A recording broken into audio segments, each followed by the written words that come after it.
알렉상드르 듀마의 소설 삼총사에는 이런 일화가 있다. 아토스라는 인물이 여관방에서 노름판을 벌인다. 아토스는 있는 돈을 모두 날린다.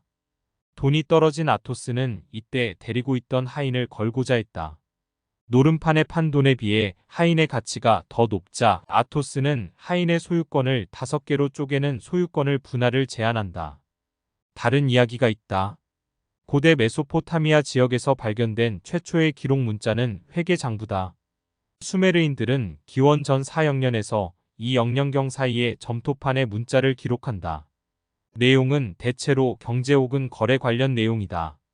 빚과 상관에 대한 이야기, 무역과 교역에 대한 이야기, 노동과 임금에 대한 이야기 등이 적혀 있다.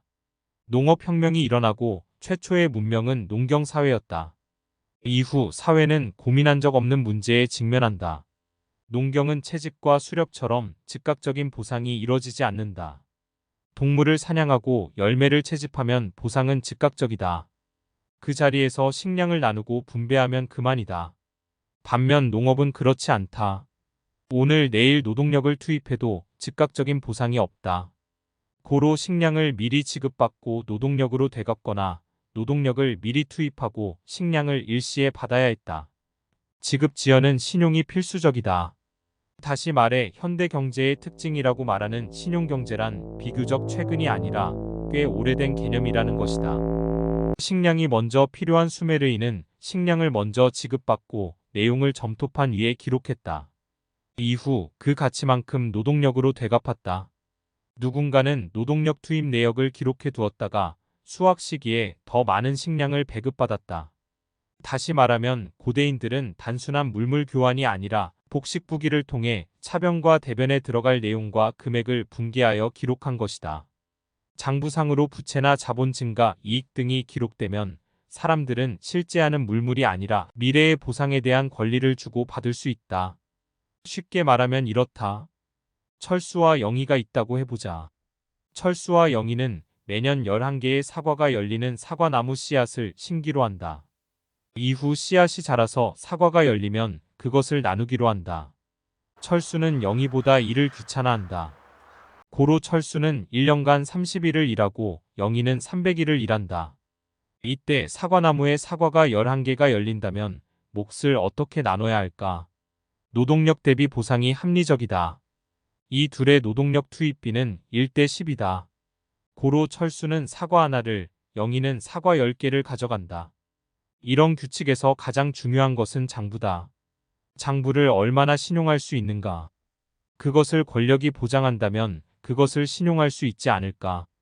이번에는 다른 상황을 이야기해보자.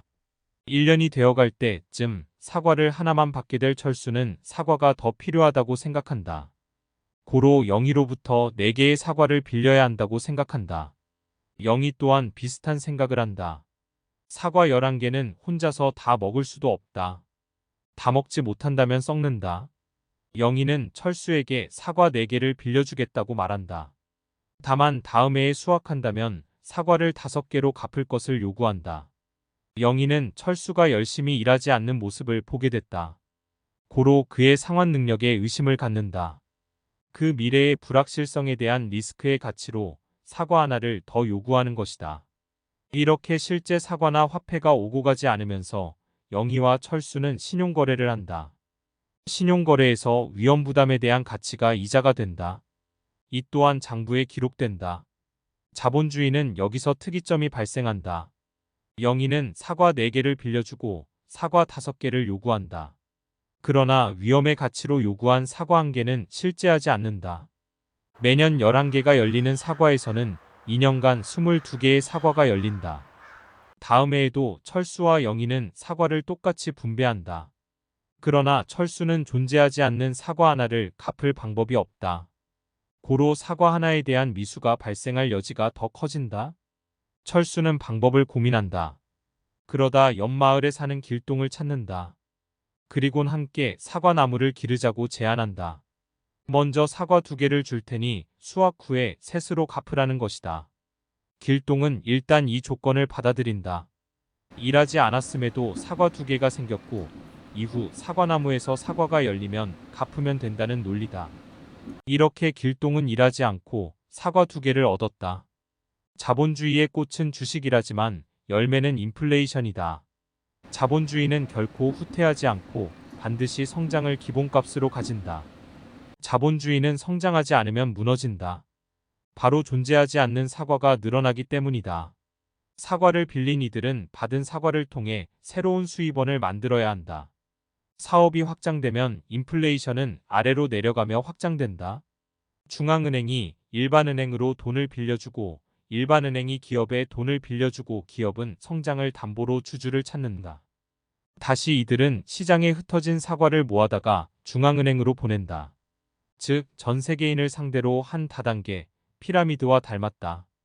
유럽에서 시작한 자본주의는 아시아와 유럽으로 시장을 넓혔다. 이후 시장 점유에 대한 다툼으로 전쟁이라는 극단적인 방식이 만들어지기도 한다.